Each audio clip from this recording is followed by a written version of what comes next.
Irmão, obrigado por terem nos convidado para estar com vocês aqui nesses dias. Eu quero louvar o Senhor e quero agradecer mesmo. Nós estamos passando uma fase diferente na nossa vida. Eu sou um goiano e aceitei a Jesus Cristo em Goiás, na nossa igreja evangélica congregacional de lá. Era um campo missionário, isso já faz aí alguns anos que eu até perdi a conta. E 1 ano, 2 anos depois que entreguei minha vida para Jesus, eu entendi que o Senhor estava compartilhando comigo o peso das almas perdidas. E aí eu senti que eu tinha que ir para o seminário para me preparar. Eu era uma pessoa que, trocando em palavras, eu era um burrão, eu não sabia onde estava nada na Bíblia. E eu queria aprender rápido, eu diria, a palavra do Senhor. Então eu achava que o melhor lugar que eu tinha era ir para o seminário. O mesmo seminário onde está lá o Lelê, e onde também Max também se preparou.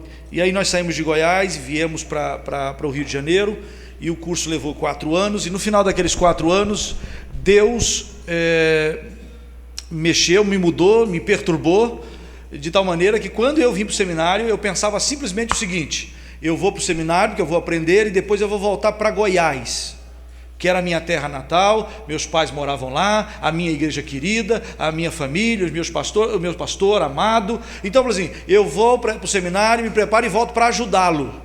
Só, era tudo que eu tinha. Se alguém falasse assim: você vai ser pastor, eu peguei: não quero isso. Você vai ser missionário, muito menos, não sabia nem o que era isso. Mas quando terminou o seminário foi abrindo os horizontes, e quando terminou aquele curso, nós recebemos um convite para ir para a Amazônia, e fomos para Belém do Pará, e ficamos em Belém do Pará durante 10 anos. Os 10 primeiros anos do meu ministério foi lá na Amazônia. E lá nós estávamos muito isolados.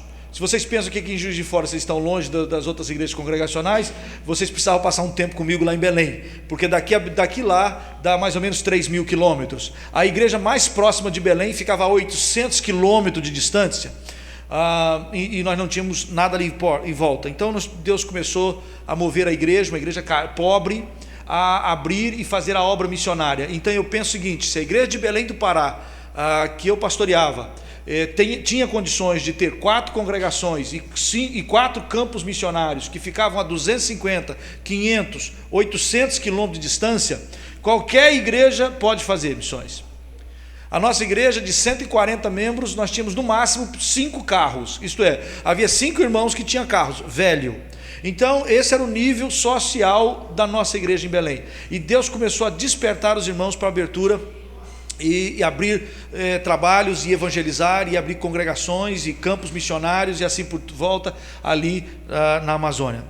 Quando terminou aqueles 10 anos, eu disse para Deus: Senhor, puxa, que legal, eu gosto muito aqui da Amazônia, eu gosto muito aqui do Pará, e eu estou pronto a ficar aqui por mais outros 10 anos. Fico aqui o resto da minha vida. E quando eu disse para Deus que estou pronto para ficar, Deus de novo veio e bagunçou novamente, perturbou e mudou tudo, e me arrancou de lá. Ele disse: você está pronto para ficar, você está pronto para sair. E vapt! E me tirou de Belém do Pará, para que eu me mudasse para o Rio de Janeiro, para que nós assumíssemos uma responsabilidade missionária a nível denominacional, não só lá na Amazônia, mas também a nível nacional e fora do Brasil também. E nós trabalhamos junto ao Departamento de Evangelização e Missões, DEM, durante 8 anos. Praticamente 8 anos, ia faltar 2 meses para completar os 8 anos. E foram tempos preciosos para mim. E isso se passou praticamente esses 8 anos. Depois nós fomos para a Secretaria-Geral da União, e por último ano eu estava lá no seminário, onde o Lelê, tive o privilégio de passar com o Lelê esses meses. Agora nós estamos terminando uma outra fase. Então passei 10 anos na Amazônia e 10 anos aqui agora no Rio de Janeiro, e nós estamos pensando que Deus está querendo alguma outra coisa nesses próximos anos que virão pela frente. Eu não sei se Deus vai tratar comigo de 10 em 10, mas se for, então eu estou querendo que Deus mostre para nós o que Ele realmente quer fazer. E nós precisamos, eu queria que você estivesse orando por nós, para que Deus, de uma maneira muito direta, revelasse qual é a sua vontade. Eu não sei se está na hora da gente ir para um outro país. Eu ando pensando nessa possibilidade. Eu não sei se está na hora de ficar como eu estou aqui. Hoje eu estou aqui com vocês, semana que vem eu estou em outro lugar, e na outra semana em outro lugar. E aí a gente está tendo a alegria de estar caminhando com o Tito, e o Tito tem esse dom de Deus de compartilhar conosco na área do louvor e ministrar, e nós estamos fazendo aí uma parceria. E eu queria muito que você estivesse orando por nós. Amém? Quero, antes de tudo isso, agradecer e pedir as orações de vocês. Eu tenho 3 filhos, o Felipe é o do meio e mais 2 garotas. A Mariame, que fez ontem vestibular, espero que tenha passado, se não passou, ai, ai, ai. E a Ruama, que é minha caçula. A gente tem louvado ao Senhor pelo cuidado de Deus no meio de muitas lutas, de muitas barreiras, que qualquer um de nós pode passar, e a gente muito mais nesse sentido. Então louve ao Senhor e suplica ao Senhor por nós. Amém? Vamos ficar em pé e vamos orar, pedindo para que Deus possa falar aos nossos corações um pouco mais.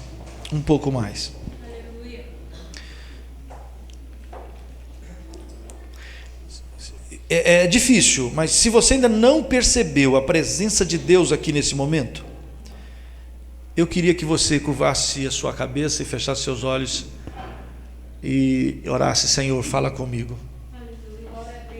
Senhor, manifesta isso. Se você sabe e percebeu a presença de Deus aqui, então eu quero que você ore dizendo: Senhor, que todos aqui possam perceber a presença de Deus. Que todos aqui possam perceber a ação, a direção, a orientação do Senhor. Porque nós queremos compartilhar um pouco mais daquilo que Deus tem nos dado e desafiado para a honra e glória do seu santo nome. Oremos ao Pai.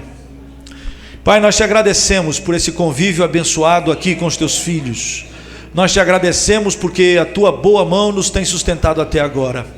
E Pai, apesar de nós mesmos, nós pedimos então que o Senhor venha com provisão, que o Senhor venha com misericórdia e que o Senhor fale aos nossos corações nessa noite.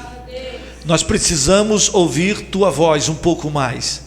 Manifesta teu querer, manifesta, Senhor, tua vontade, e leva cativos nossos pensamentos à tua verdade, à cruz de nosso Senhor e Salvador Jesus Cristo.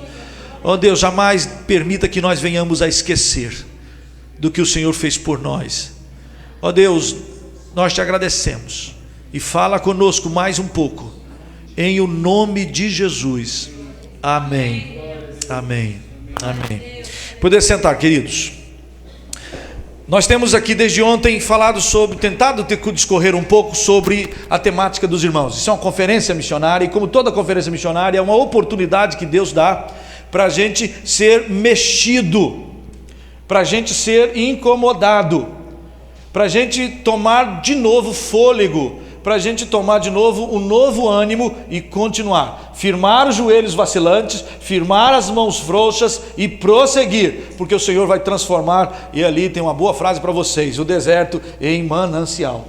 Então nós precisamos mais do que nunca de estarmos firmados nessa promessa e na verdade. Esta é uma conferência. Esta conferência missionária, ela tem aí uma temática: o que é que eu ganho com isso?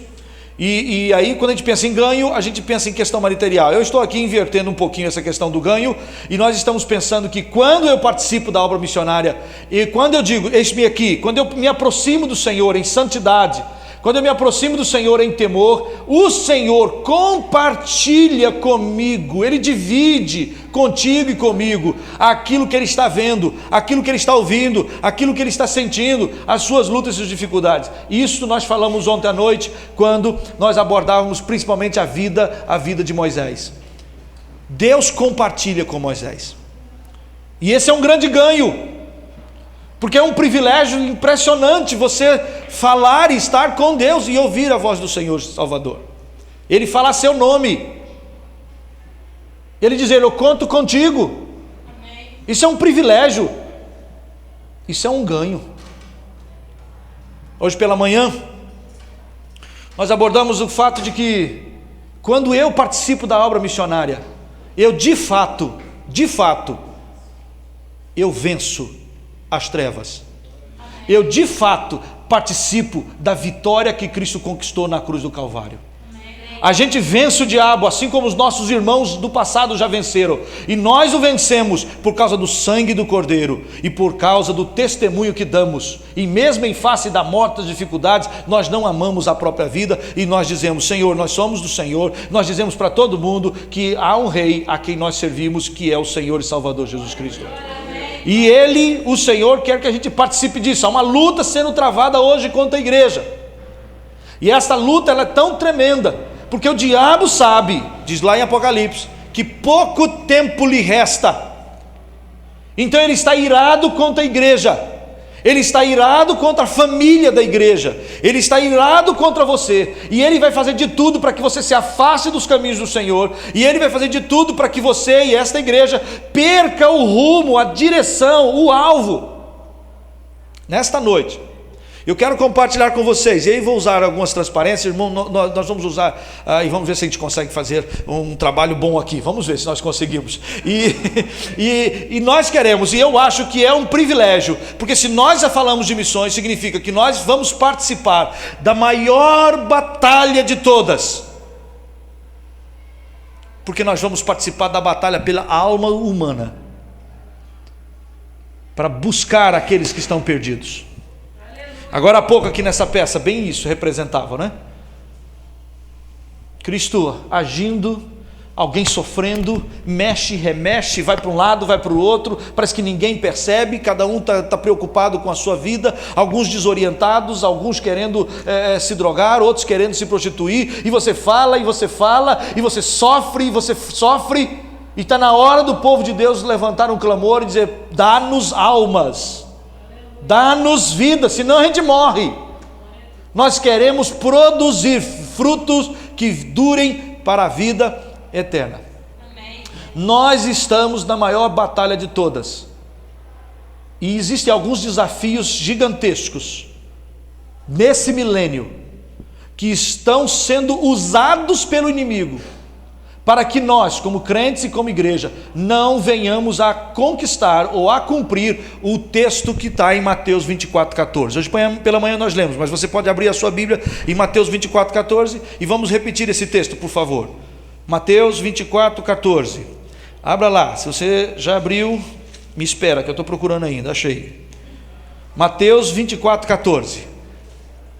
Achei, e agora eu te espero.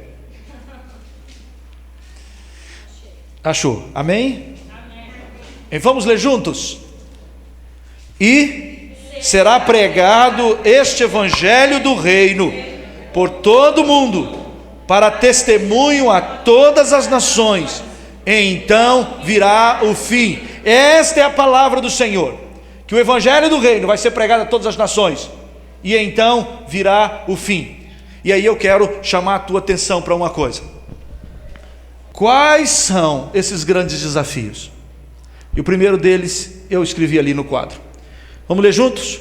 Os povos e as nações não alcançadas são as mais difíceis. O trabalho que nos resta são nos lugares mais difíceis. Esse tempo atrás estava vindo uma reportagem na National Geographic e mostrou um povo lá na África, um povo que vive ao redor do gado, das vacas, e a reportagem era assim intrigante. Eu vi aquele tanto de moscas. Quem mora e vê e vai ao curral e tem intimidade com os animais sabe que é complicado, e aí eles pegam e vivem tudo do que a vaca produz. Então aquilo que ela joga fora, eles produzem também. Eles fazem casas com aquele reboco verde.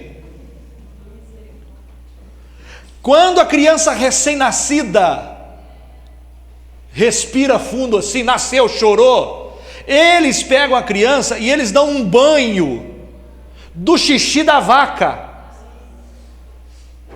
Eles vivem em volta daquilo. E aí eu via a imagem, as casinhas, e eu ficava pensando, e eu orei assim: o Senhor, esse povo precisa de Jesus. E aí eu orei que nem Moisés ontem: manda outro. Não manda eu, Senhor, não, eu não vou aguentar esse. São os mais difíceis.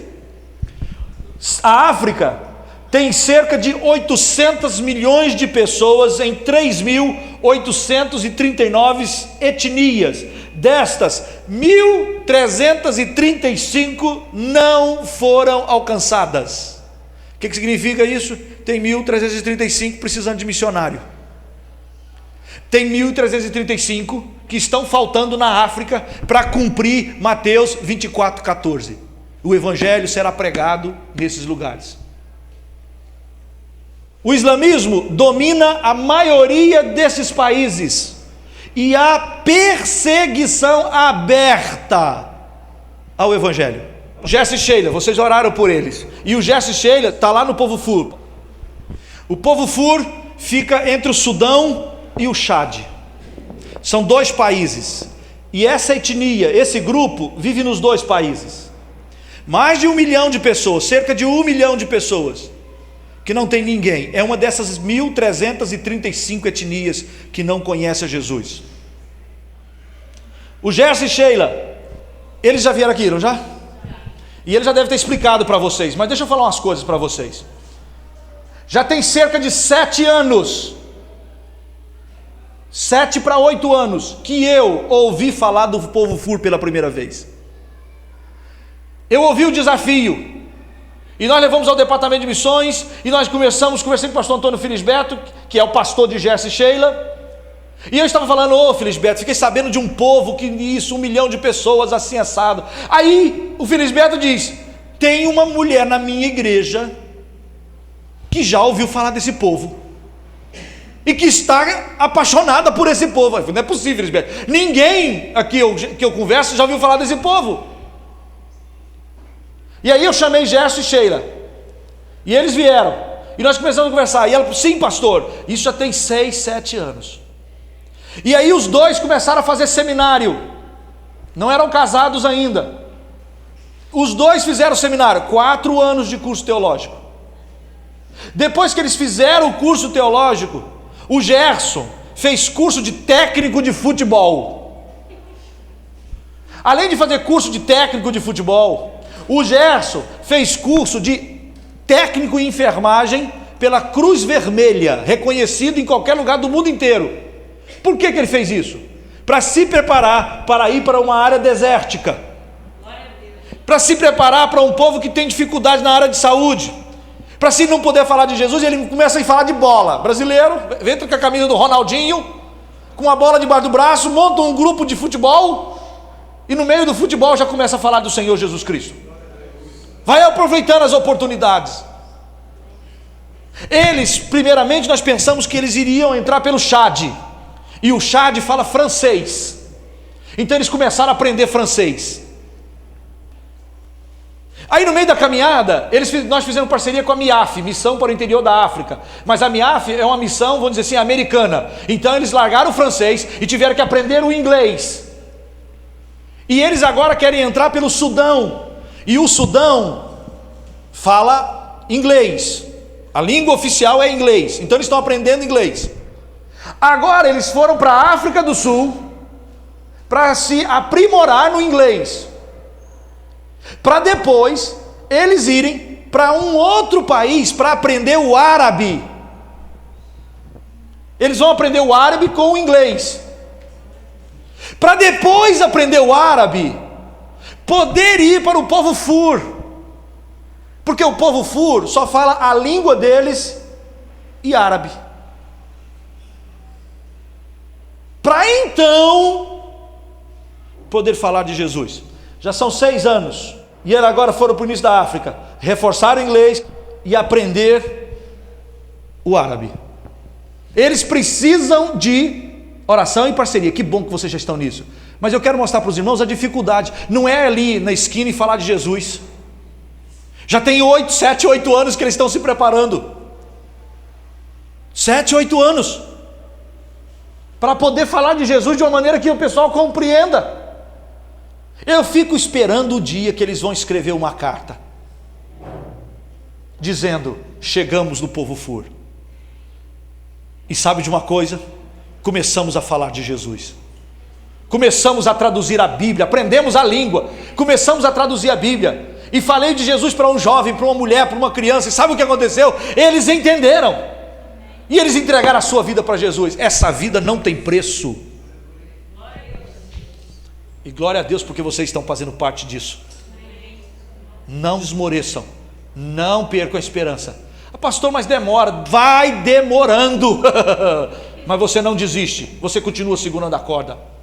Amém, irmãos? Amém. Nações urgentes e difíceis, áreas de maior perseguição. Eu quero chamar a atenção para vocês de alguns países.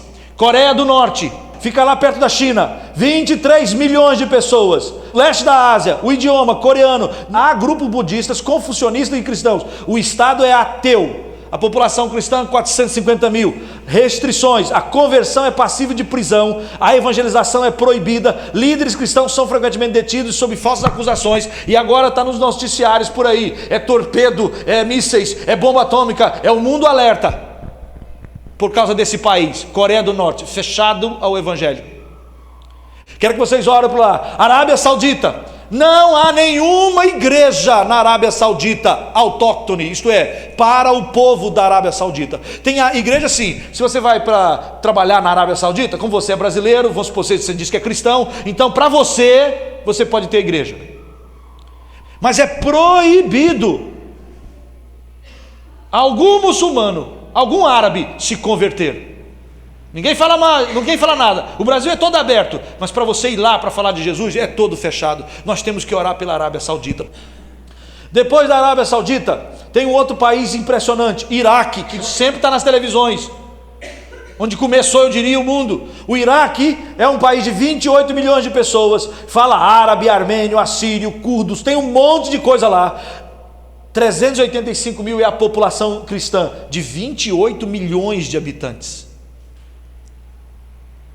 O islamismo é a religião oficial do Estado, a Constituição provisória concede liberdade de religião, todavia o governo restringe esse direito. Os Estados Unidos está lá ainda com seu exército, isso, aquilo, outro. Mas pena que eles estão lá mais preocupados apenas com o petróleo do que com as almas para o Senhor e Salvador Jesus Cristo. Mas nós precisamos orar por esse povo. Afeganistão, 24 milhões. Não há leis que proíbam a prática de outras religiões e nem a evangelização. No entanto, a conversão ao islamismo é considerada apostasia e pode ser punida com a pena de morte. A pessoa aceitou Jesus, pode morrer. Aliás, tem uma notícia no quadro dos irmãos ali, de alguém na Arábia Saudita que foi morta porque ela aceitou o Senhor e Salvador Jesus Cristo. Já ouviu falar desse país? Turcomenistão. O Turcomenistão fica lá perto do Uzbequistão, perto do Cazaquistão. Às vezes nem sabe do que isso existe. São lá 2.000 cristãos nativos, apenas 2.000. Nós precisamos levantar pessoas para o trabalho. Eu trouxe Portugal aqui para os irmãos terem uma noção do que eu estou falando. Portugal, aquele lado amarelo ao lado da Espanha, aqui na Península Ibérica. Nós somos devedores de Portugal. Você sabe disso? Porque aqui no Brasil, quando o Dr. Calley chegou no Brasil, há 150 e lá vai alguns anos, em 1855, ele começou a pregar o Evangelho. E ele estava sozinho. E aí ele mandou chamar, convidou alguns portugueses da Ilha da Madeira, que haviam fugido da Ilha da Madeira por causa da perseguição ao Evangelho. Esses irmãos se mudaram para os Estados Unidos. E o Dr. Carlos falou assim: vem para o Brasil. E eles estavam totalmente arrumados lá nos Estados Unidos. Vem para o Brasil, porque aqui o Brasil está precisando. E vieram 3 famílias de portugueses para começar e ajudar o Dr. Calley na criação e na fundação da igreja evangélica aqui no Brasil, da qual nós somos filhos, da igreja evangélica fluminense e da igreja evangélica congregacional. Foram esses irmãos portugueses. Existe hoje em Portugal 308 municípios, 45 municípios sem nenhuma igreja evangélica. Existem em todo Portugal 3 igrejas evangélicas congregacionais. 3, uma em Lisboa e 2 no interior. Viana do Castelo tem 90.000 habitantes. 90.000 habitantes e tem 3 igrejas evangélicas. 3 igrejas evangélicas. 3 pequenas igrejas evangélicas. A 25 quilômetros de Viana do Castelo tem uma cidade de 65.000 habitantes. Uma igreja evangélica. A 100 quilômetros tem uma cidade de 100.000 habitantes, sem nenhuma igreja evangélica. Nós precisamos orar por Portugal. Nós precisamos orar para que Deus faça algo novo, algo lá especial. Turquia tem lá um missionário nosso, Levi. E a Turquia foi onde começou o evangelho. A primeira viagem missionária de Paulo foi onde é a Turquia de hoje, na época Ásia Menor. A primeira, mas hoje lá, completamente abandonado. 0,6%. Nós estivemos lá no ano atrasado e nós tivemos a oportunidade de ir a 2 cidades. Uma cidade é a cidade de Éfeso. Éfeso, famosa, a carta da Bíblia. A igreja de Éfeso era uma igreja maravilhosa, uma igreja que foi difusora do evangelho em todos os lugares. Lá em Apocalipse, Jesus diz para a igreja de Éfeso: igreja boa, trabalhadora, etc, etc. Tem uma coisa contra vocês, porque vocês deixaram o primeiro amor. Arrepende-se, senão eu volto e eu arranco o candeeiro. Éfeso hoje são ruínas. Esse é um museu não, um areópago. É tipo o estádio de vocês aqui, de futebol. Nesse lugar, quando Paulo estava preso pregando o evangelho, foi o pessoal que queria perseguir, o pessoal que adorava Diana dos Efésios, que era a deusa da época, por 2 horas ficaram gritando: grande é a Diana dos Efésios, grande é a Diana dos Efésios. Vários terremotos ocorreram nessa cidade e destruiu tudo. Hoje é um grande museu aberto. No livro de Apocalipse fala de Esmirna. Hoje é a atual Izmir, uma cidade próspera, uma cidade que deve ter aí 2 a 3 milhões de habitantes. É onde o Levi está. Lá em Apocalipse diz assim: é pequena, mas guardaste a minha palavra. Até hoje a cidade existe. Até hoje a cidade existe. A igreja de Éfeso perdeu o primeiro amor e logo depois deixou de ser igreja e depois foi de ser cidade. Porque deixou. Para não falar só de longe, vamos falar aqui de perto. Aqui pertinho tem o Uruguai. O Uruguai é um país na América Latina que tem o maior índice de suicídio. Eles têm a alegria de dizer que é um país, vamos dizer assim, que não crê em nada. Um grande índice de suicídio. Nós temos um missionário no centro lá do Uruguai, ali perto de Taquarembó, ali bem no meio, onde tem aquela aguinha ali, e lá o Biraci, esse nome dele é o Biraci, e ele veio da Bolívia e ele foi para o Uruguai. E nós falamos: olha, aqui no Uruguai é diferente da Bolívia, eu sei que você já está acostumado, mas eu quero dizer que aqui é diferente. E depois ele ficava ligando para mim. Eleazar não sabia que a luta é diferente. A luta é diferente. Eu fiquei 4 anos na Bolívia. Se eu vi 2 pessoas lá onde eu morava que se suicidaram, foi muito. Aqui, todo mês, 1 ou 2 pessoas, numa pequena cidade que deve ter 10 a 15 mil habitantes. Todo mês, 1 ou 2 pessoas tiram a sua própria vida. Eu nunca vi um negócio tão esquisito. O Uruguai foi chamado aqui na América Latina de o cemitério de missionário. Não é porque matava os missionários, não. É porque o trabalho é tão difícil que você vai pregar o evangelho, passa por tantas lutas que desanima, morre e volta. Existem 19 províncias no Uruguai, estados. Nós estamos pedindo que Deus levante 19 casais para ir para o Uruguai, para colocar um em cada uma dessas cidades. Por enquanto temos 2 congregacionais que estão no Uruguai. Difícil, lutas. Mais do que isso, aqui no Brasil, existem no Brasil cerca de 245 nações indígenas. Esse dado muda um pouquinho, alguns vão para 250, sempre está variando. Dessas 200 e tantas tribos indígenas, existem hoje ainda 90 tribos hoje que não tem lá nenhum missionário. Existem 90 tribos indígenas brasileiras que não tem ninguém pregando o evangelho para elas. E isso é responsabilidade dessa igreja, isso é responsabilidade minha e sua.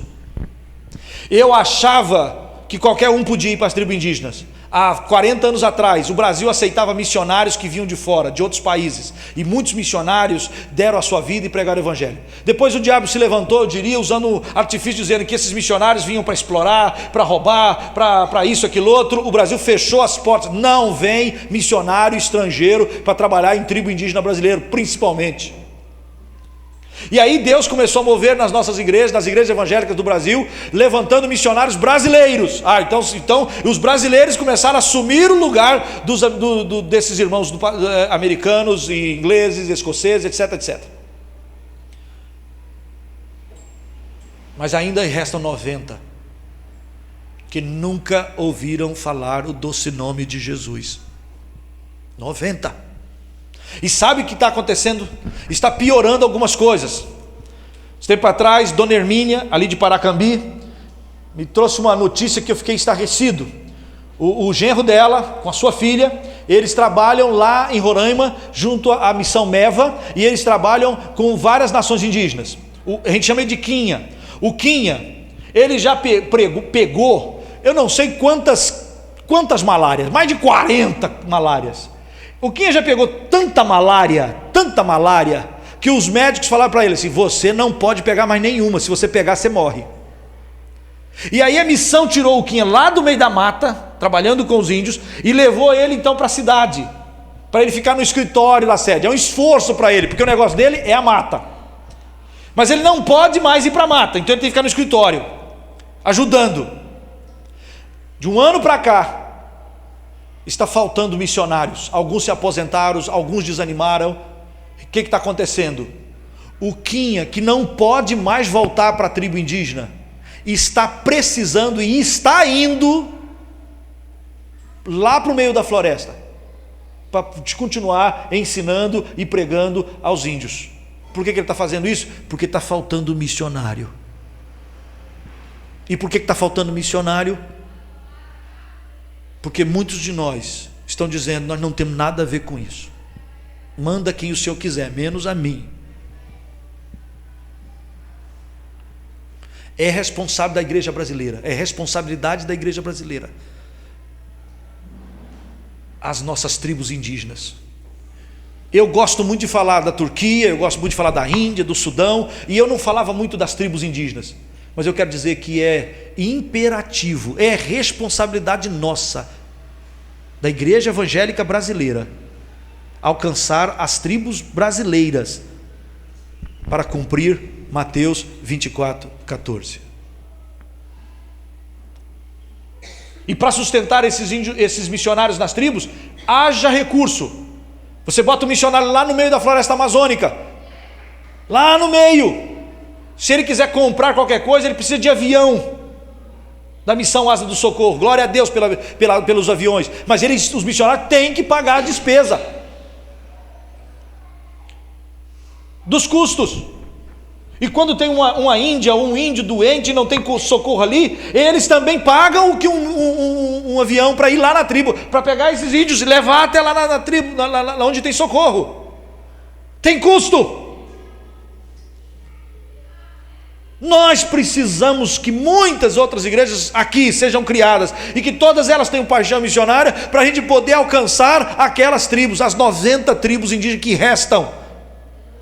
Isso precisa ser um desafio a todas as igrejas aqui. Por que é um desafio? Porque nós queremos que Jesus volte. Existem órgãos nacionais que proíbem a entrada de missionários. Tem algumas tribos que pensam: essa tribo é isolada, não pode chegar ninguém lá. Vocês podem observar isso. E alguns evangélicos, é verdade, vai atrapalhar os índios, como se os índios fossem santos, porque eles estão sem roupa, estão em trevas, com medo, adorando e servindo a ídolos, a imagem, a tudo quanto é coisa que você nem imagina. E o evangelho tem que chegar até eles. Esse é o desafio da batalha que nós temos pela frente. São os lugares mais difíceis, são os lugares complicados. Aqui em Minas Gerais, vocês já estão chegando ali, tem que chegar lá, tem que ir para tanto lugar, tem que subir, tem que descer. Nós estamos precisando de gente que tenha essa coragem de entrar nos lugares mais difíceis. Os desafios do milênio: os povos e as nações não alcançadas são as mais difíceis, mas esse não é o único desafio. Tem mais um. Esse é um outro grande problema, queridos irmãos. Esse talvez seja o problema mais duro, que é a questão da unidade. Eu ando pelo Brasil afora, pelas igrejas congregais principalmente, e todo mundo fala, fazer missões, tem que fazer missões, tem que fazer missões. Mas a maioria só quer fazer missões sozinhos. E aí a gente fica esgotado, exaurido. E às vezes a igreja vive num dilema muito grande. Então ela não consegue também caminhar. Abra para mim João 17, por favor. É a oração de Jesus. A oração de Jesus, ele olha aqui pelo que ele ora, gente. A última oração dele com os discípulos antes da sua morte. E ele tem, a sua oração, ela é impressionante. Olha por favor, querido, aí. Olha o versículo 11. Podem ler comigo? Já não estou no mundo, mas eles continuam no mundo, ao passo que eu vou para ti, junto de ti. Pai Santo, guarda-os em teu nome, para que eles sejam um, assim como nós. Olha o versículo 21. Olha o versículo 21. A fim de que todos sejam um, como és tu, ó Pai, em mim e eu em ti. Também sejam eles em nós. Para quê? Quando é que o mundo vai crer que o Senhor foi enviado? Jesus foi enviado pelo Pai? Quando nós manifestarmos a mesma fé, o mesmo amor, a mesma visão, o mesmo propósito, o mesmo objetivo, nós tivermos amor uns pelos com os outros, esta unidade é que faz diferença. E você preste bem atenção no que eu vou falar. O diabo está jogando tão sério contra isso, porque a Bíblia diz, se dois concordarem na terra, se lhe há concedido no céu.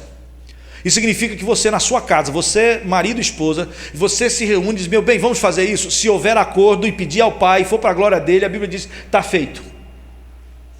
Mas aí a mulher chega para o marido, meu bem, estou pensando nisso, ele não vai dar certo. Pode saber, não vai dar certo. O marido chega com uma ideia brilhante, a mulher, não vai dar certo. Vai ser dor de cabeça, vai ser briga. Mas quando os dois concordam e oram ao Pai, a Bíblia diz que o Senhor concede qualquer coisa. Agora você imagina que poder tem nisso? Um casal unido, que faz parte de uma igreja que tem muitos casais unidos, que se unem num só corpo, que é o corpo de Cristo, para pedir. Nós começamos essa conferência missionária, eu me lembro, o pastor leu um texto, Salmo 2:8. Pede-me e eu te darei as nações por herança. Quem é que pede? Eu peço, você pede, nós todos pedimos, nós nos unimos no pedido. Pede-me, eu te darei as nações por herança. É o desejo de Jesus. Mas hoje em dia é tão fácil a gente caminhar separados uns dos outros, e nós brigamos pelas coisas mais bestas possíveis. Não é pelas coisas importantes, mas por aquilo que não vai aproveitar nada. Uma igreja evangélica congregacional, há muitos anos atrás, sabe por que eles brigaram? Eles brigaram porque alguns queriam tomar santa ceia em cálice único, e a maioria queria tomar em cálice pequenininho, separado, individual. Já tomou santa ceia em cálice único? Graças a Deus eu também não. É uma experiência impressionante, não é? Hein? Porque é um cálice só. Então você bebe, passa para o outro que bebe, que passa para o outro que bebe, passa para o outro que bebe, passa para o outro. O final da fila eu vou dizer uma coisa para você. Então a igreja achava, uma parte da igreja achava que cálice único era a única maneira de você fazer a Santa Ceia. Alguns da igreja pensaram, gente, vamos ser um pouquinho mais higiênico e vamos dividir esse negócio em pequenos cálices. A igreja rachou, criou-se uma igreja do cálice único. A igreja do cálice único hoje toma ceia no cálice separadinho, mas eles brigaram por causa de cálice único. Eles dividiram o corpo. Esse é um grande problema. Não brinque com isso. O diabo está querendo destruir família, eu sei disso. O diabo quer destruir sua casa. Por quê? Porque há um propósito na sua família. Há um propósito de Deus na sua família. Quando dois concordam, Deus responde, Deus age. Quando uma igreja de famílias unidas clamam, Deus age. Quando igrejas unidas de uma denominação entram em acordo, Deus age, o mundo crê. Quando denominações, quando denominações brasileiras resolverem priorizar a volta de nosso Senhor e Salvador Jesus Cristo, pregando o Evangelho a cada nação, não demora. Não demorará.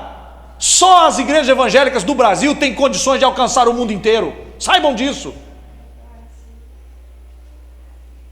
Só aqui em Juiz de Fora, eu não conheço as igrejas evangélicas de Juiz de Fora, eu não conheço, mas você conhece. Se todas as igrejas de Juiz de Fora resolvessem dizer, vamos fazer algo que nós nunca fizemos em prol da vinda do Senhor Jesus Cristo, vamos mandar missionário pelo mundo afora, Juiz de Fora ia ser conhecido no universo, porque não faltam os recursos daqui, da igreja, da cidade de Juiz de Fora. Isso em qualquer lugar do Brasil. Qual é o problema? O problema é que cada um está preocupado com o seu umbigo, cada um está preocupado mais com sua casa, com seu bem-estar, com o seu ministério. Esse é o grande desafio a ser vencido. O mundo vai crer quando uma igreja, as igrejas, os evangélicos, os crentes, dizer, tem coisa mais importante do que as nossas pequenezes, as nossas deficiências, as nossas limitações e as nossas diferenças. Aliás, o que não falta é diferença em nós, não é verdade? Olha para o lado e vê que coisa estranha está aí. Ninguém quis olhar, todo mundo ficou acanhado. Todo mundo ficou acanhado, não é? Nós somos diferentes, muito diferentes. E esse é um desafio. Há 40 anos atrás, deixa eu contar uma coisa. Se você é de alguma outra igreja, não é congregacional, você vai entender bem o que eu vou falar, mas esse pecado talvez não seja seu, é só nosso. Há 40 anos atrás, em 1967, na verdade, isso aqui é um dado que nós levantamos em 2007, por isso que é 40 anos. Em 2007, eu estava à frente de uma comissão na nossa união de igreja chamada Plano Decenal. Fazer um plano para os próximos 10 anos. Nós queremos, nesses próximos 10 anos, até 2018, nós queremos triplicar. Quando eu fazia então parte dessa comissão, nós fizemos uma pesquisa e descobrimos que há 40 anos atrás havia sido feito um planejamento para um plano maravilhoso.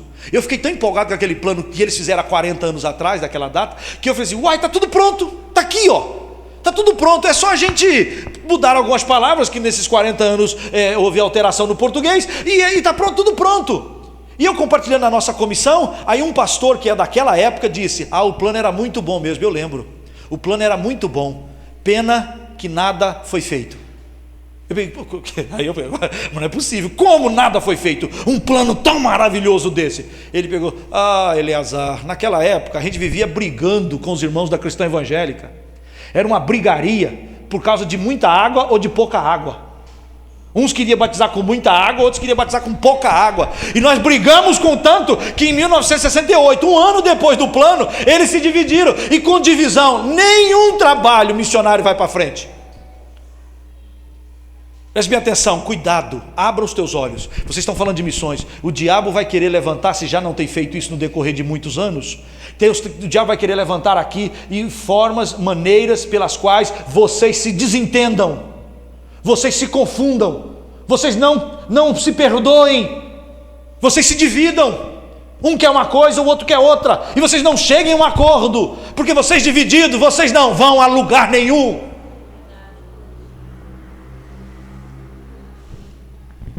Nós só temos uma luta, e não é contra as carne e sangue, gente, é contra principados e potestades nas regiões celestiais em Cristo Jesus. Nós precisamos lutar pela unidade. Pode passar para mim. Um outro grande desafio, além desses dois que eu já mencionei, é o que eu chamo ali de falta de fé. Lê para mim esse texto que está lá, Lucas capítulo 18. Lucas 18, o que diz? Versículo 8. E olha que nós estamos vivendo uma época de esoterismo. Nós estamos vivendo uma época em que todo mundo tem uma certa religião. Nós estamos vivendo uma época em que todo mundo, não, o importante é ter fé. Já ouviram essa frasezinha?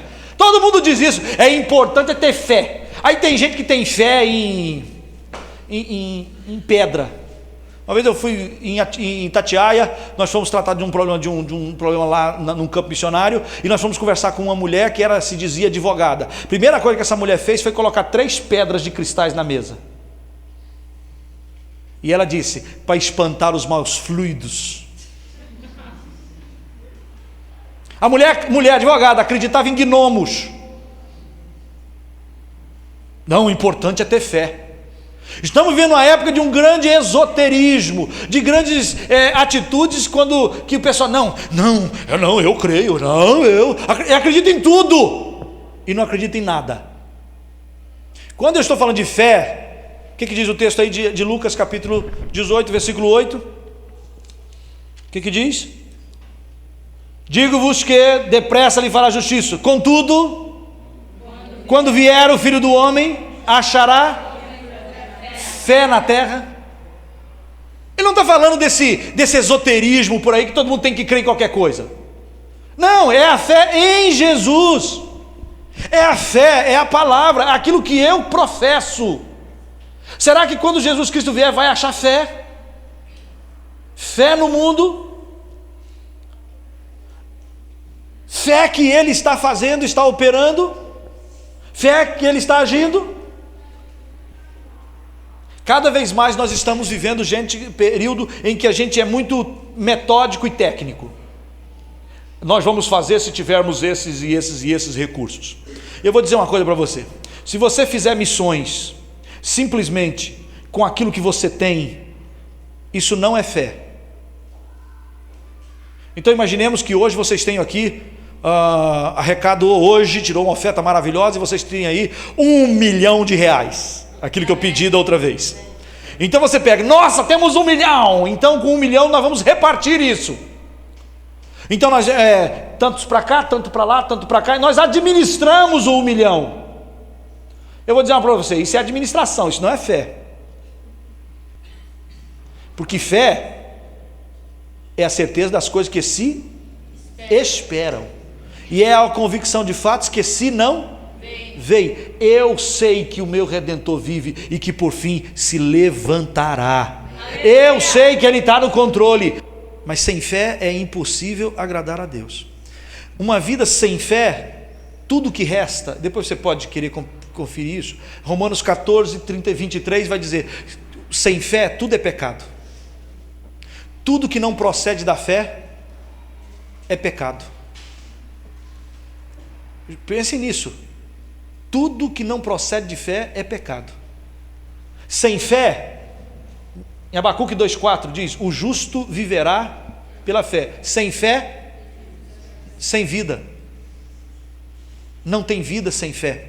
Sem fé, não tem milagres. Em Marcos diz lá, Jesus não podia fazer muitos milagres naquele lugar por causa da incredulidade deles. Sem fé não tem milagres. Em Marcos 4,40 vai dizer que sem fé não tem coragem. Eu não tenho força para sair de cama, eu não tenho força, não, estou desanimado, estou aqui arrebentado, nada vai dar certo, eu falo, ninguém ouve, eu isso, aquilo, outro, tudo que eu começo dá errado, Deus não me ama, eu acho que Deus nem existe, e pronto, sem fé, sem coragem. Você não dá um passo, você não levanta a cabeça, você não começa de novo. Sem fé, não há justiça, porque a justiça é decorrente da fé. Sem fé, a gente não toma posse das promessas. Sem fé, as igrejas são fracas. Sem fé, sem Cristo. Sem fé, só pecado. Sem fé, nada somos. A fé vem por ouvir e ouvir a palavra de Deus. Preste bem atenção no que eu estou falando. A fé vem por ouvir e ouvir a palavra de Deus. O diabo está sorrateiramente querendo tirar a palavra, a Bíblia Sagrada, do centro da sua vida. Preste bem atenção. Quantas pessoas aqui já leram a Bíblia inteira? Não precisa levantar a mão. Quantas pessoas que já leram mais de 10 vezes? Quantas pessoas já leram mais de uma vez, 2 vezes? Quantas pessoas estão lendo a Bíblia todo dia? Querido, onde está a minha Bíblia? Está no mesmo lugar que você deixou depois do culto. Então, a semana depois, a Bíblia continua no mesmo lugar. A Bíblia diz que é o pão nosso, é comida, verdadeira comida. E você passa a semana inteira com fome, porque não se alimenta. Tem reuniões aqui na terça-feira, você está muito ocupado e não vem. Tem muitas novelas boas, aí você não vem. Tem muita coisa importante para fazer à noite, você não vem. Tem quinta-feira, você não vem. Tem escola dominical, você não pode acordar de manhã, porque ali, afinal de contas, faz frio em Juiz de Fora. Aí você não estuda a palavra de Deus. Você não consegue encontrar com a sua esposa, com seus filhos, para ler a Bíblia juntos, para meditar na palavra. Quando chega aqui no culto, é na hora que dá coceira, é na hora que dá vontade de beber água, é na hora que dá vontade de sair, e a gente coloca um monte de coisas e tira a palavra. O que está por trás disso? Porque eu tiro a palavra, meu povo está morrendo porque lhe falta o conhecimento da palavra. Tirando a palavra, tira a fé genuína, e fica esse monte de coisa por aí. Tem gente que hoje acredita em aguinha, em copinho, água benta, óleo santo, que mais que tem por aí? Tem rosinha, tem vassourinha, tem sabonete. Hoje em dia tem por aí toalhinha, hoje em dia tem por aí sal grosso, hoje em dia tem arruda, hoje em dia tem figa, hoje em dia tem descarrego, hoje em dia tem varinha, hoje em dia tem arquinha. Hoje em dia tem um monte de coisa, e o pessoal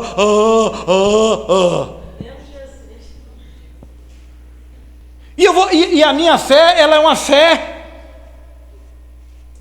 torpe, trocada, doente. Será que quando ele voltar vai ter fé?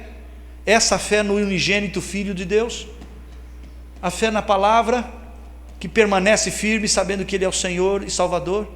Sem fé é impossível agradar a Deus. É pela fé que se destrói e que se constrói vidas e reinos. É marchando. Eu não ando por vistas, eu ando de fé em fé. É como os sacerdotes, quando Josué está diante do rio Jordão e Moisés morreu, e Deus diz para ele: Josué, prepara o povo. E Josué diz para o povo: santificai-vos, porque amanhã o Senhor fará maravilhas. No dia seguinte ele pega: sacerdote, pega a arca. O sacerdote pega a arca nos seus ombros, vai andando para o lado do rio Jordão. E eles vão caminhando para o rio Jordão. O rio Jordão estava em cheia, estava transbordante, estava para cima do leito. E eles foram caminhando, e eles se aproximavam do rio, e o rio continuava cheio. Lá em Josué diz que somente quando eles pisaram no rio, nas águas do rio, somente quando eles pisaram, o rio parou. Isso é fé.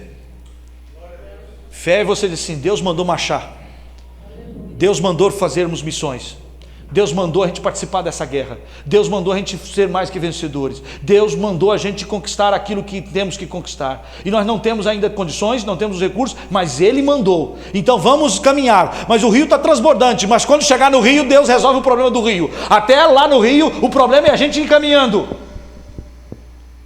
Cada passo era um passo de fé. Imagina aqueles sacerdotes, até a hora que eles pisaram. Quando eles pisaram, o rio parou. Certeza das coisas que se esperam. Passar em pé enxuto no rio. Tem uma outra coisa que está impedindo a gente, porque sem fé a gente não vai a lugar nenhum, a gente não faz missões, sem fé a gente não acredita, nós não convidamos as outras pessoas para vir à igreja, a gente nem fala: vem e vê. Mas tem uma outra coisa, está ali. Olha para mim, Mateus 24, não o 14 agora, mas o versículo 12. Em Mateus 24, antes do versículo 14, que é: este evangelho será pregado a todas as nações, no versículo 12 diz um negócio impressionante. Acharam o versículo 12 do capítulo 24? E por se multiplicar a iniquidade, o amor se esfriará de quase todos. Aquele, porém, que perseverar até o fim, este será salvo, e será pregado este evangelho por todo o mundo. Jesus está dizendo que vai se multiplicar a iniquidade, e por multiplicar a iniquidade, o amor vai se esfriar. Nós estamos já vivendo uma época complicada. Nós estamos vivendo uma época em que pessoas se dizem crentes, que amam Jesus, mas vivem uma vida medíocre. Nós estamos vivendo uma época de grandes escândalos evangélicos. Nós estamos vivendo uma época em que a gente tem vergonha de dizer que é evangélico. Você viu aquela história? Aí você diz, vi. Você viu o que aquela igreja faz? Você é evangélica? Você é igual a você? E a iniquidade, eu pensava que essa iniquidade era a iniquidade lá fora. O pessoal lá do mundo vai aumentando isso. Não. Aqui, eu creio que aqui está falando o contrário. É a iniquidade que vai entrando dentro da igreja. Isso já aconteceu com Israel. Lá em Isaías diz: eu não posso suportar iniquidade com ajuntamento solene. Naquela época, a iniquidade entrou na igreja da época. Agora a mesma coisa, nós estamos vendo isso entrar. Lá em Mateus, Jesus diz assim no capítulo 7, versículo 22: naquele dia muitos dirão, mas Senhor, em teu nome nós expulsamos demônios. Senhor, em teu nome nós curamos. Senhor, em teu nome nós fizemos isso, em teu nome fizemos aquilo outro. Em teu nome, Senhor. E Jesus vai dizer: eu nunca vos conheci. Apartai-vos de mim, malditos que praticais a iniquidade. E vai multiplicando isso nas nossas igrejas, que a gente começa a dizer: será que vale a pena a gente ser crente? Será que vale a pena a gente vir para a igreja evangélica congregacional terça, quinta, sábado, domingo? Será que vale a pena a gente orar, de contribuir, evangelizar, falar de Jesus? Rapaz, não tem diferença. Qual é a diferença entre um evangélico e qualquer outra dessas aí? Hoje em dia você fica assim, realmente é. E aí aquilo vai causando o quê? Um esfriamento. E o amor vai esfriando, e se o amor esfriar, você não faz nada pela obra missionária. Você começa a perder o amor para com o irmão. 1 Coríntios 13, 2, você lembra o que era? 1 Coríntios 13, 2 diz assim, ainda que eu tenha tamanha fé, a ponto de transportar os montes, se não tiver amor, nada serei. Ainda que eu distribua todos os meus bens, ainda, se eu não tiver amor, nada serei. Evangelho de João, capítulo 13, versículo 1. Jesus reúne os discípulos, vai participar da ceia. A primeira coisa que Jesus faz é lavar os pés dos discípulos. E no primeiro versículo diz assim: sabendo que era a hora da partida, ele ia para o Pai, tendo amado os seus discípulos, os amou até o fim. Preste bem atenção. Tendo amado os seus discípulos, os amou até o fim. E aí ele começa a lavar os pés dos discípulos. Quem estavam lá? Os 12. E ele lava os pés de Judas. E ele sabia que Judas haveria de traí-lo. E ele lava os pés do traidor. E ele está dizendo: eu te amo, traidor. Você lavaria os pés? Você lava os pés de quem que puxa o tapete? Ele lavava os pés. Mas não é só do traidor Judas, ele também lava os pés de Pedro. O que Pedro faz? Pedro nega. Amou até o fim. Jesus diz: dá o outro lado. Jesus diz: faz até o final. Jesus diz: aguenta. E você já não está aguentando mais. Jesus nos deu o exemplo para imitá-lo e para seguir. E vou dizer uma coisa para vocês: se a gente não aprender a amar, tudo que a gente faz nessa vida não faz sentido. Quando alguém chegou para Jesus e disse assim, que resume toda a lei, ele disse: amar a Deus e amar ao próximo. E se eu amo a Deus, eu quero obedecê-lo. E se eu amo o próximo, eu quero que ele seja salvo. Eu quero que ele conheça a Deus. Eu quero para ele o que eu quero para mim. Eu faço para ele o que eu queria que ele fizesse para mim. Amar até o fim. Esses são desafios que estão aqui, para o último milênio, para as portas da vinda de Jesus. A tarefa é a mais difícil. São os povos não alcançados. Nós temos visto cada vez mais as pessoas querendo fazer o que dá na telha. Ah, pastor, eu estou aqui, mas se o senhor falar uma palavra dura para mim, eu vou para outra igreja, porque o que não falta são igrejas que me queiram. Vá ser maldição onde você quiser, meu filho. Nós estamos precisando de gente que junte força e diz assim: nós estamos juntos porque juntos a gente manifesta em todo lugar o ser cristão, ser crente. Nós amamos, e porque amamos nós superamos um monte de dificuldade. Aleluia. Nós perdoamos e somos perdoados. Nós superamos os obstáculos e superamos as dificuldades. Nós fazemos e vivemos não porque nós temos as coisas, nós fazemos porque sabemos que Deus está no controle das coisas. Amém. Nós fazemos porque Ele é Senhor. Nós fazemos de fé em fé, por fé. Nós damos passo por fé, nós vivemos por fé, porque cremos que Ele é galardoador daqueles que o buscam. E a manifestação da nossa fé é uma manifestação de amor. Amor para com Deus, amor para com os irmãos, amor para com o próximo, amor para com os nossos inimigos, amor para com aqueles que não nos querem bem, fazer o bem, mesmo quando nós recebemos em troca o mal. Esse é o grande desafio. E essa é a grande batalha que você tem que resolver, decidir, traçar, trilhar e conquistar. Porque Cristo Jesus já deu o exemplo. Porque Cristo fez isso e te amou até o fim. Deus me amou, Deus me ama. Deus não desiste de mim, Deus não desiste de você. Ele lava os teus pés toda a santa ceia. Ele cuida de você, Ele não despreza você, Ele aceita você. Ele ama, Ele amou Judas, traidor, Ele amou Pedro que negou, Ele amou os discípulos que fugiram. E Ele quer que eu e você façamos parte dessa batalha missionária. O que eu tenho a ver com isso? O que eu ganho com isso? Eu participo dela. Amém. Eu sou servo fiel. Eu ganho o que ninguém pode me dar. Feche seus olhos, vamos orar.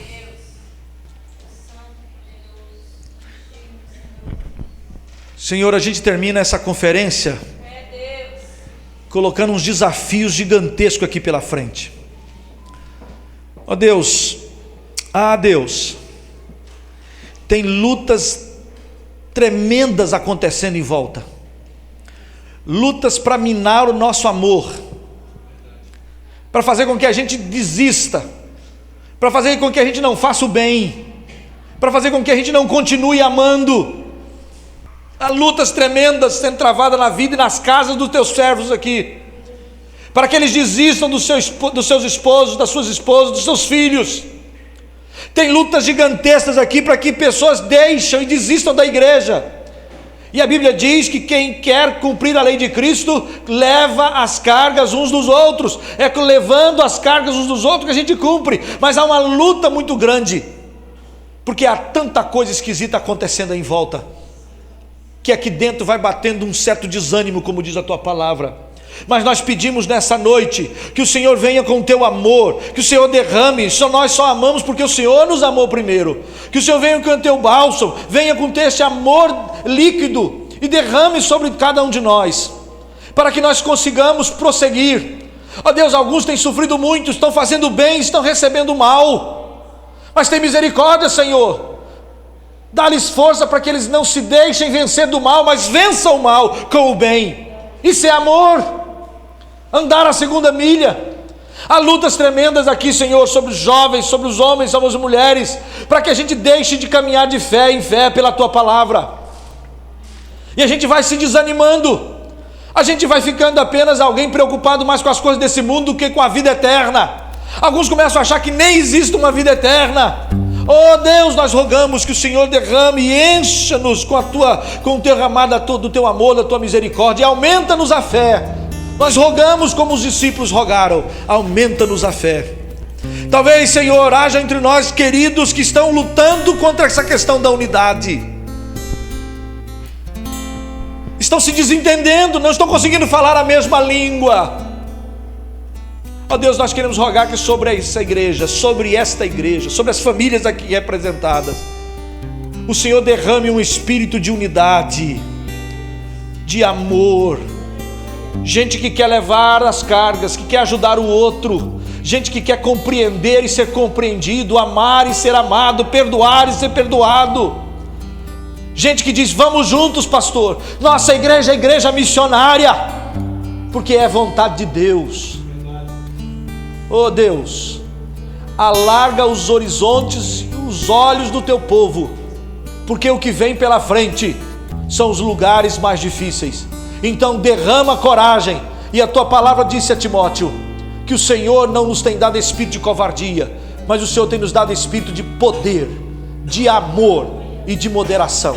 Eu te suplico nesta noite que o Senhor encha a cada um dos que nos ouvem com o poder do teu Espírito Santo, esse poder, esse amor e essa moderação que faz parte inerente do Espírito Santo, que habita em nós. Ó Deus, age com graça e com bondade, e faz desta igreja uma igreja que enfrenta os desafios, uma igreja que marcha unida, uma igreja que marcha de fé em fé, uma igreja que marcha no teu amor, fruto do teu grande amor para conosco. Nós assim suplicamos, em o nome, por amor de Jesus Cristo. Amém, amém, amém, amém. Eu queria que você, ainda de olhos fechados, tem um cântico aqui que o Tito quer ministrar. Eu queria que você pensasse nele. Meu Jesus maravilhoso és, minha inspiração a prosseguir. E mesmo quando tudo não vai bem, eu continuo olhando para ti. Sei que tu tens o melhor pra mim. Há um segredo no meu coração. Oh, dá-me forças pra continuar, quando as promessas em oração. Firme, ó Deus, está o meu coração, firme nas promessas do Senhor. Eu continuo olhando para ti, assim eu sei que posso prosseguir. E mesmo quando eu chorar, as minhas lágrimas serão para regar a minha fé e consolar meu coração. Pois os que choram aos pés da cruz, clamando em nome de Jesus, alcançará de ti, Senhor, misericórdia, graça e luz. Quero orar com você, querido. Quero orar com você. Quero orar com você que talvez esteja assim, pensando em desistir, pensando em chutar o pau da barraca. Não vale mais a pena amar, não vale mais a pena se perdoar, não vale mais a pena investir, não vale mais a pena chorar, não vale mais a pena crer. Eu não sei se há pessoas aqui que têm caminhado conosco nesses dias e estão com esse coração apertado, mas eu gostaria de orar com você. Eu gostaria de poder compartilhar isso contigo e queria que eu orar por você. E se há, eu quero orar com você. Eu queria que você se colocasse em pé. Você deve estar intercedendo pelos outros e por você mesmo, mas se você diz: está faltando fé em mim, eu quero pedir agora fé para ser alguém missionário. Está faltando em mim amor, eu quero amar, derrama o teu amor sobre mim. Talvez esteja faltando em você essa ousadia santa, o desejo de poder dizer: Senhor, eis-me aqui, usa a minha vida, faz de mim o que tu queres, eu me rendo, eu me rendo, eu me rendo. Controla a minha vida, controla a minha casa, controla o meu coração. Eu quero servir, eu quero que o Senhor seja o primeiro na minha vida, o primeiro, e eu quero ser para a glória do Teu nome. Eu quero participar disso, eu quero participar em santidade de vida. Eu quero que o Senhor compartilhe comigo o peso, o que o Senhor está vendo. Eis-me aqui, eu quero que o Senhor use a minha vida, porque eu quero ser mais do que vitorioso em Cristo Jesus. Eu quero o sangue do Senhor Jesus sobre a minha vida. Eu quero a restauração da minha casa. Eu quero o instrumento do Teu amor, ser instrumento do Teu amor.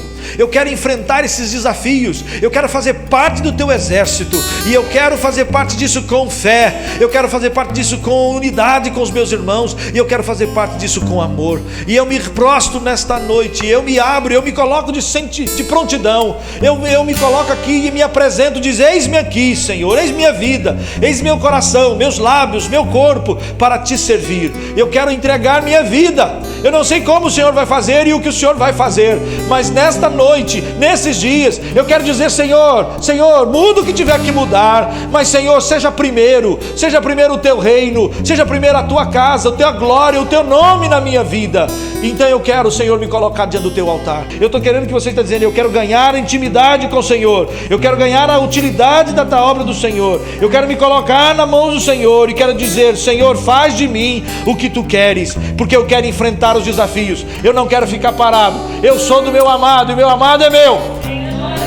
Eu quero que a minha igreja, que meu pastor saiba disso. Eu quero que a minha igreja saiba que eu quero e estou disposto a servir o meu Senhor Jesus.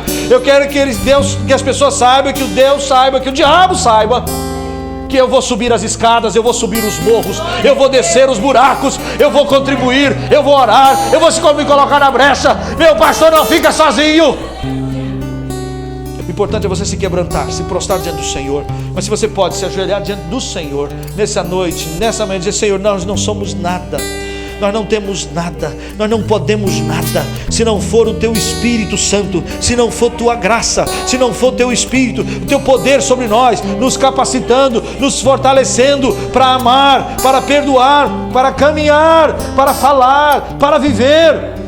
Se não for o Seu Espírito, nós não podemos nada. Só podemos chegar diante da cruz do Senhor e dizer: Senhor, tem misericórdia, misericórdia, misericórdia, graça e luz, misericórdia, graça e luz.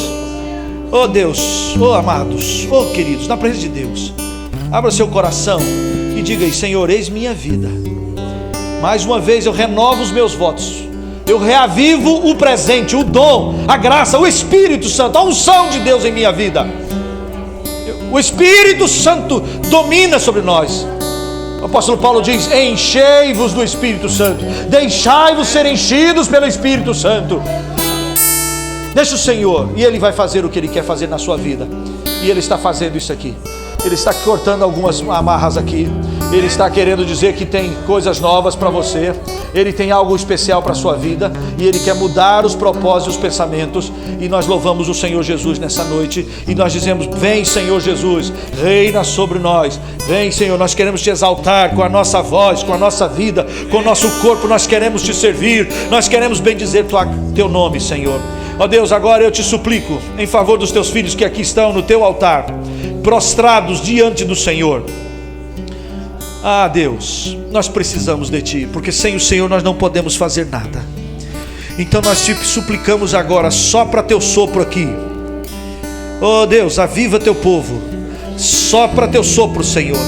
Oh Deus, vem com Teu sangue, vem cobrindo os pecados, vem cobrindo as mazelas, as preguiças, vem cobrindo, Senhor, vem limpando, vem jogando por terra todas as acusações das trevas do inimigo, vem fazendo algo que só o Teu sangue pode fazer, vem nos marcando, e ó Deus, recebe-nos submissos debaixo da Tua poderosa mão. Ó Deus, nós nos prostramos diante do Senhor, e nós nos colocamos a Teu dispor para essa tremenda batalha que tem pela frente, que o Senhor está levantando gente de coragem. Por isso o Senhor enviou o Teu Espírito Santo, porque nós não somos de covardia, nós somos de poder. Então manifesta Teu amor.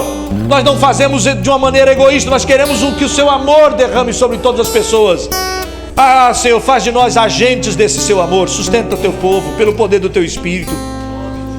Ah, Deus, faz com que a gente cresça em unidade, cada um levando as cargas uns dos outros. Assim há uma promessa, há uma vitória. Nós bendizemos o Teu santo nome, e te agradecemos por um ano de vida, um ano de manancial, um ano missionário, um ano de alegria, um ano de lutas, mas um ano da ciência de que o Senhor está com cada um de nós, em cada momento, em cada circunstância. O Senhor é que vai à frente, o Senhor é que rompe as cadeias, o Senhor é que desbarata, o Senhor é que traz à existência aquilo que não existe. O Senhor é o Rei dos Reis, e nós bendizemos o teu santo nome e nos prostramos diante do Senhor. Ó Deus, derrama sobre o teu povo aqui uma bênção sem medida, para o louvor da tua glória. Seja assim com o teu servo Max, Senhor, com a sua esposa querida, seus filhos. Ó Deus, seja aqui com os ministérios dessa igreja, com os presbíteros, diáconos, Senhor. Ó Deus, dá uma unção nova, um amor renovado, uma unidade de perdão e de graça e de propósito, Senhor. Faz com que o teu povo caminhe com passos largos. Ó Deus, os jovens correm e cansam, mas desconfiam no Senhor. Renova suas forças, renova a força do teu povo, para a glória do teu santo nome, em o nome de Jesus, em o nome de Jesus, amém.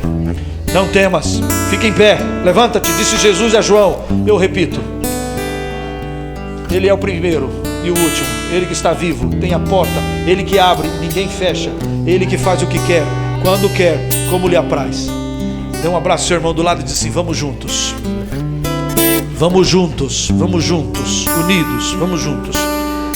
Deus abençoe, Deus os firme, Deus os fortaleça. Eu quero agradecer em nome do Tito, em nome do Felipe, em meu nome, pela acolhida e pelo carinho. Há muita coisa para ser feita, eu quero que os irmãos orem por isso, e nós queremos bendizer o teu santo nome por tudo isso. Deus abençoe, queridos. Se essa mensagem falou ao teu coração, espalhe, passe adiante, ore por nós.